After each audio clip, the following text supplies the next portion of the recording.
Game Week 22 team selection. In this video, I'm going to be talking about how my team got on in Game Week 21.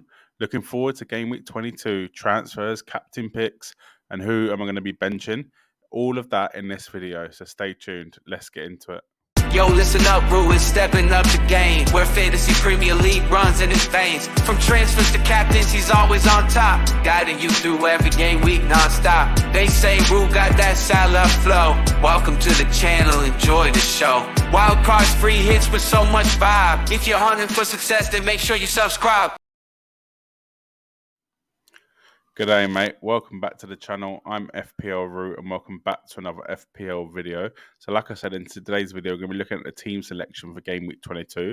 But before we do that, let's jump into Game Week 21. A game week that I feel like has lasted weeks and weeks and weeks. It seems, ages ago since we had that deadline, that Friday night deadline, if you're in the UK. And now we're nearly finished. There's still Brighton v...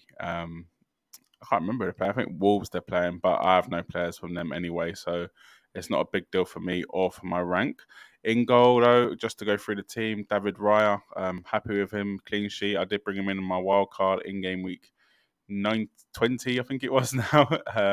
It just seems like so long ago that I actually forgot when I actually did that wild card, but it was game week 20, so really this is only my second game week with my wildcard team, and happy David Raya can get the 8 points with a clean sheet, a bonus, and he got one save point too.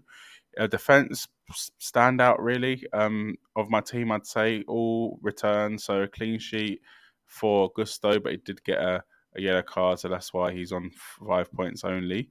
Pedro Porro managed to get an assist, however he did concede a goal, but he did manage to get 2 bonus, so really happy with Pedro Porro, especially conceding 2 goals and getting 2 bonus even after that. So can't really complain with him at the moment. And Moreno, what a hero! Should have got a goal last week in game week 20, but obviously was called off. I think for offside it was, but he did get a clean sheet and 1 bonus. We've ended up with 7 pointers.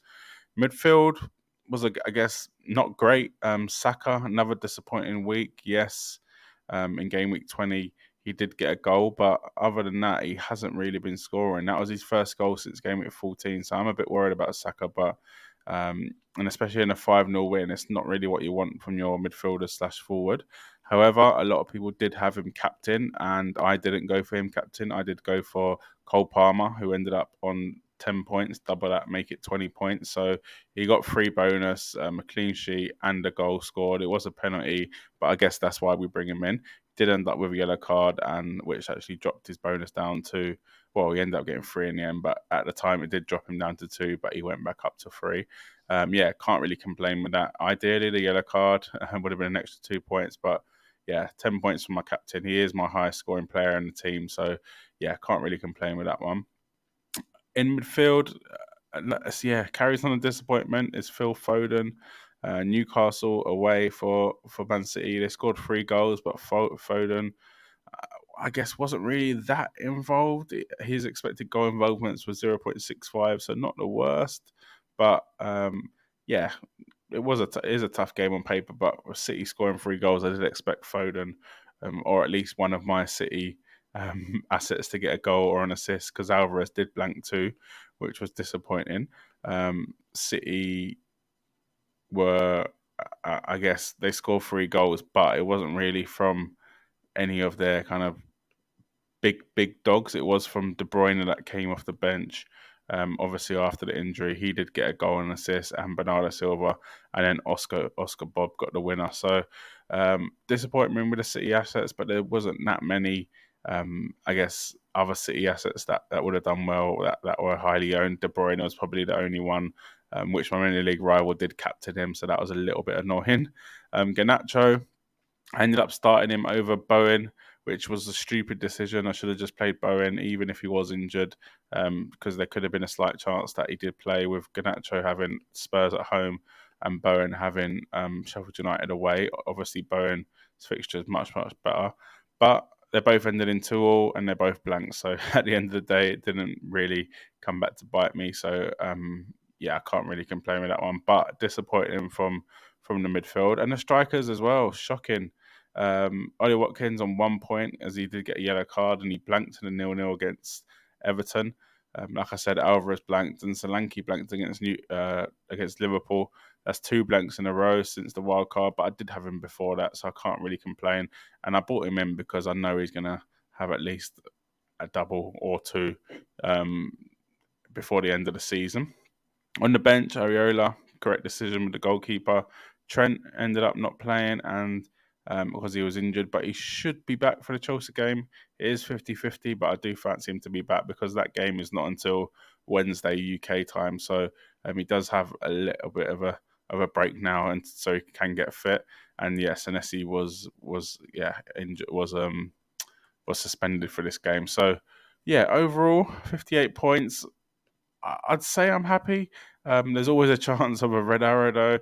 At the moment, I'm on about a 300k green arrow. To about 100k green arrow, which could go in the last game of the game week.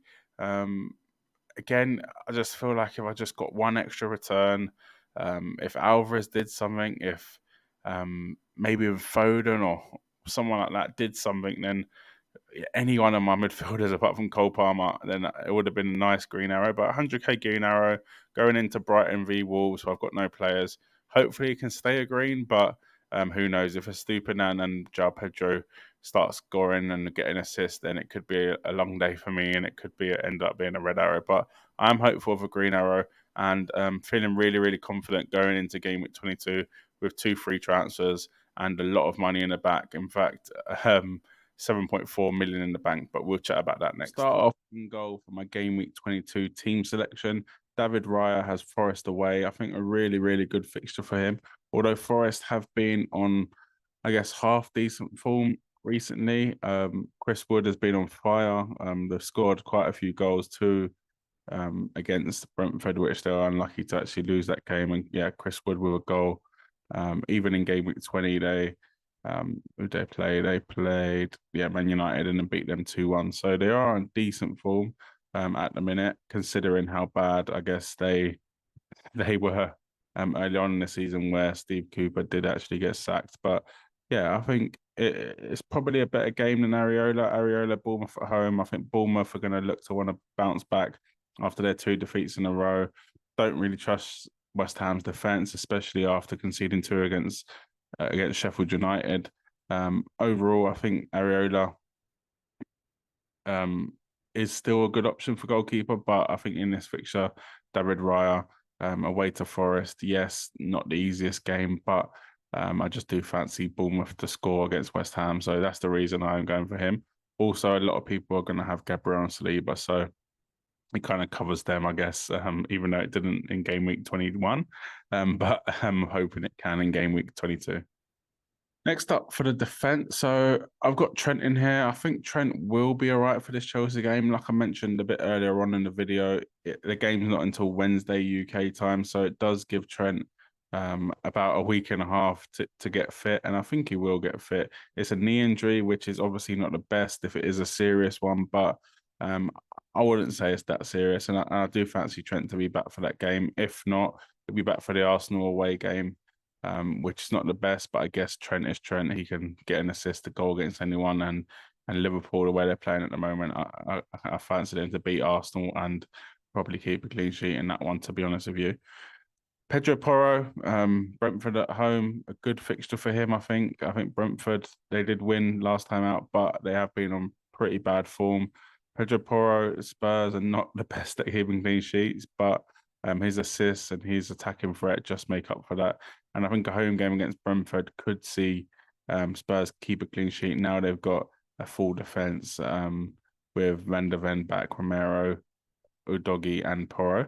Obviously, they didn't do that against Man United, but I think a home game against Brentford can be an opportunity for Spurs to get a clean sheet, and hopefully Pedro Porro can I guess double that up with an attack and return, not just a attack and return with no clean sheet like he normally does.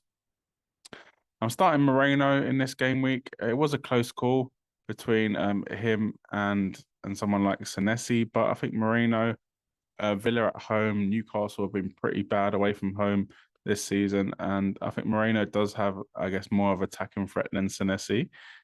He's only got one goal this season, but I think if you watch him, I think he's very, very attacking. And I think Villa at home are yeah, just a different animal. I think yes, you could say their form's tailed off a little bit recently.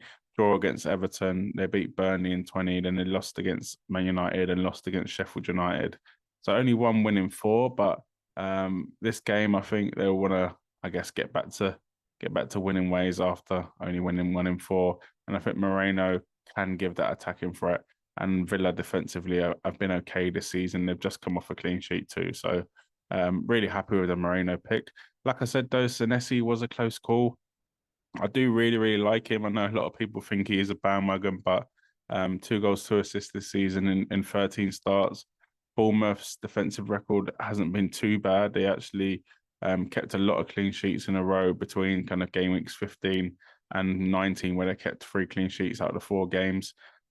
West Ham away, though, I don't mind playing him, to be honest. I really don't mind. So if Trent is injured, I probably wouldn't make a defensive transfer. Maybe we'll talk about that a bit later on, no transfers, but probably not. I am happy to play Senesi. I have got Gusto as well on the bench, Liverpool away. I just think Chelsea will concede in that game, and I wouldn't say Gusto is as attacking as someone like Moreno. So that's why he's third on the bench for me. Next up, we'll move on to the midfield. So the midfield does see a slight change from last week and from, I guess, the midfield I thought I'd be playing more often than not. We'll start off with the obvious one. So Saka, Forest away. Although, like I said, Saka's been in pretty bad form recently. I think Forest away is a really good fixture for him, and Arsenal have just come back off the back of scoring 5 goals. I guess you could argue that yes, he's been in bad form recently, and the kind of expected goals doesn't really stand up for Saka either. In terms of that 5-0 win, so it's not like he was unlucky in terms of the stats.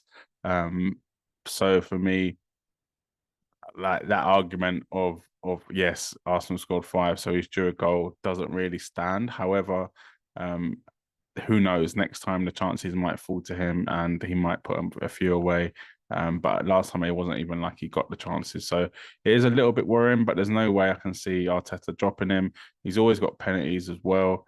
And for me, Forest away, I just think you have to start the player in that, and he probably will be my vice captain as well. Next up, we'll talk about Jared Bowen, so a player that I did bench last week, but he did start against Sheffield United, and I'm happy to start him against Bournemouth at home. I do think it is a good fixture for him, but I also think it's a good fixture for Bournemouth as well. So I think that game will be 50-50. West Ham have got to fancy themselves as the home team, but them struggling to beat Sheffield United last time out did put a bit of a spanner in the works. But however, they did score 2 goals. And yeah, Bowen is a player that is very, very consistent. At home, I'd say more than away from home. I think away from home, he does, I guess, struggle a little bit. But 11 goals, 2 assists this season, it's not a fluke. He is a very good player, and I think he can get something this weekend. Next up, we'll talk about Phil Foden. So Burnley at home. A lot of people have asked me, "Are you worried about his minutes?" Not yet, I'd say. De Bruyne coming back is a little bit worrying, but I think Phil Foden is safe for now. He can play on the right as well, which I think he kind of has been really recently. And to me, he's been so good the last few game weeks that I think he's a little bit undroppable. Yes, De Bruyne does throw a spanner in the works, but I think you can always go into the right and kind of make that his own. Now that obviously Mahrez has gone out of the team or has moved on in the summer. 5 goals, 6 assists this season in 18 starts. You could argue earlier on in the season he did start off well with the assist, and he did have a bit of a slow patch, I guess, between game week like 7 and 9. But since then he's been being pretty consistent. Game week 22 assists, a goal in game week 19, an assist in game week 17. So yeah, Foden for now is in the team. And with Man City's fixtures coming up, and with that confirmed double game week in game week 26, where they have 2 home games against Brentford and Chelsea, I think, yeah, Phil Foden isn't going anywhere until I see Pep start to drop him. Then I might get a bit shaky, but I think he'll play enough games. I think out of the, let's say, 22, 23, 24, 2 and 25. So out of the 5 games, I think he'll play at least 4 games. So for me, that's good enough. Finally in the midfield, obviously Cole Palmer is missing from this. I've decided to bench him because he has got Liverpool away. I think Liverpool at home are very, very good and very solid defensively. Yes, Palmer's on penalties. He could get an assist. He can get a goal, sorry, just out of nowhere. And he's been very, very good this season. And Chelsea, to be honest, have actually been on half decent form the last few game weeks. They've won 3 in a row, I think it is. 1-0 against Fulham, 3-2 against Luton, and 2-1 against Crystal Palace. They also beat Sheffield United in 2 game weeks before that. So they've won 4 at the last 5. However, it was Sheffield United, Palace, who are shocking at the moment, Luton, and Fulham. So I wouldn't be reading too much into that, but I guess you can only beat what's in front of you. And Cole Palmer has been outstanding really the last, I'd guess, 5 game weeks, but he has been all season. But the last 5 game weeks, he's got a 14 pointer. He missed the game week. Then he got an 18 pointer and a 10 pointer. So and a 1 pointer in that. So he's played 4 of these game weeks in the last 5, and he's got double-digit hauls in 3 of them. So you could argue that it is stupid to bench him, but I think Liverpool away is justified. I decided to play Garnacho and Wolves away. I just saw something a bit different from Man United against Spurs. I know Spurs completely dominated them, but there was something a bit different. They've got a few injuries back, Varane, etc. It's Rashford scoring goals. I just feel like they're probably due a win. They beat Aston Villa in game week 19, but that was their only win since game week 15. So in the last 6 games, they've won once. So to me, I'd say they're due a win. It seems like when Ten Hag is under pressure, they do pull something out of the bag. And I think Garnacho should keep his place. I know Anthony is back from injury, but I think Garnacho should keep his place. I think he's been playing pretty well. And yeah, I decided to go for a little bit of a differential option and play Garnacho instead of Palmer. It could bite me in the backside, but yeah, for me, I think Liverpool way is very, very tough. At most, I can only see Palmer scoring or assisting once. Same with Garnacho, really, but yeah, I can see a Liverpool clean sheet in there too. I can't really see a Wolves clean sheet.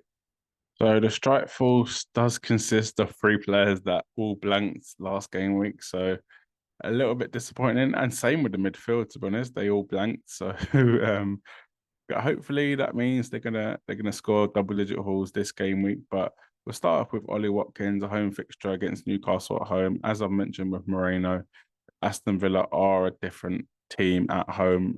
They've been very, very good at home this season. They scored 3 last time out against Burnley. And Ollie Watkins is due a goal. So last time he scored was game week 17, and then before that was game week 14. So he scored 1 in 7 game weeks, which is not good enough. It is not good enough. And to me, I don't really love Ollie Watkins, but he's got Newcastle at home now, which I think is actually a good fixture considering Newcastle are pretty bad away from home and Newcastle and Villa are good at home.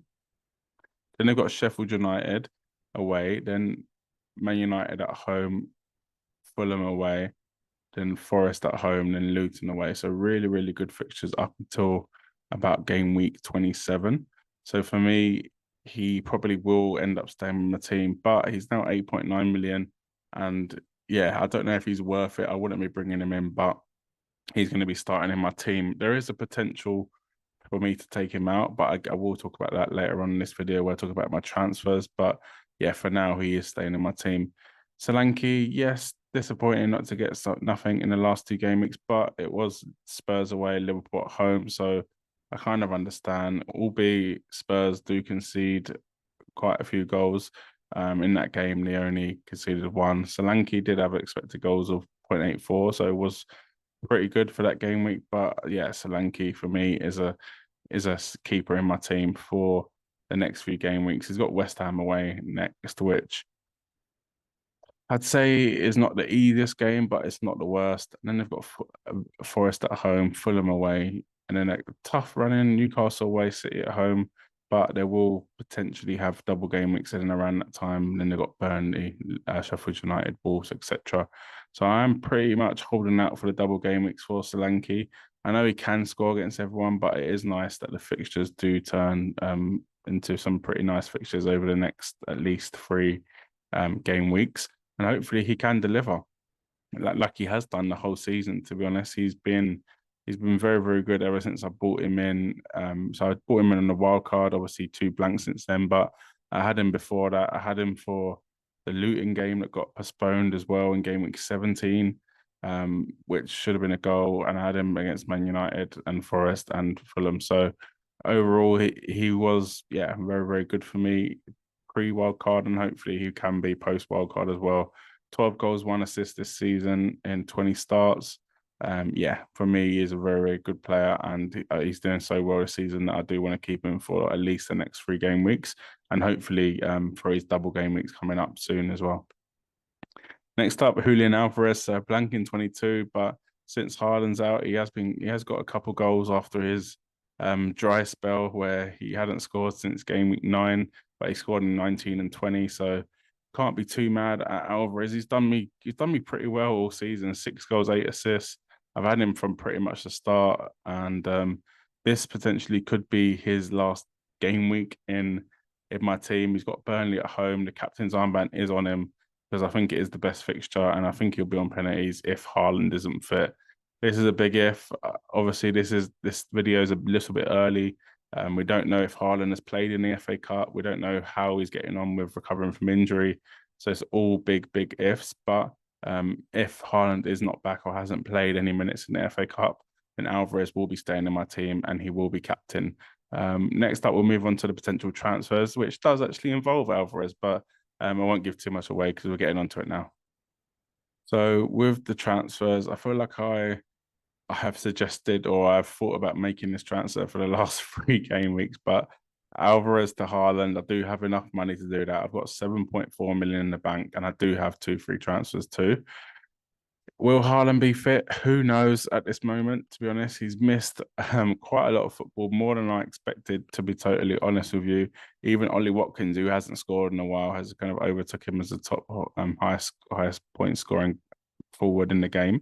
So last time he did play was game week 15. So he's missed 5 game weeks, which is quite a lot. And then fixtures in them 5 game weeks were pretty good. So Luton away, Palace at home, Everton away, Sheffield United at home, and Newcastle away. So he would have definitely scored a few points in that. And City's fixtures just carry on: Burnley at home, Brentford away, Everton at home. So basically, my transfers kind of involve, if Haaland is back, Alvarez straight to Haaland, no questions about it. Potentially, I could go Watkins to Haaland if I think Alvarez is going to continue playing number 10 like he did before Haaland got injured. However, with De Bruyne back, that's not a move I'm probably willing to make, as there's not many other strikers that I can go to from Alvarez if I do take out Watkins. Obviously, I could go back to Watkins, but for me, I think it's a waste of transfer and a waste of team value. So yeah, if Haaland is back, plays any sort of minutes in the FA Cup, then he's probably going to come back into my team. Another potential transfer is Bowen or Saka to Jota or Gordon. So obviously Jota has just come off a massive haul. That's not the reason why I had him in. I had him in my wildcard draft right until the last minute.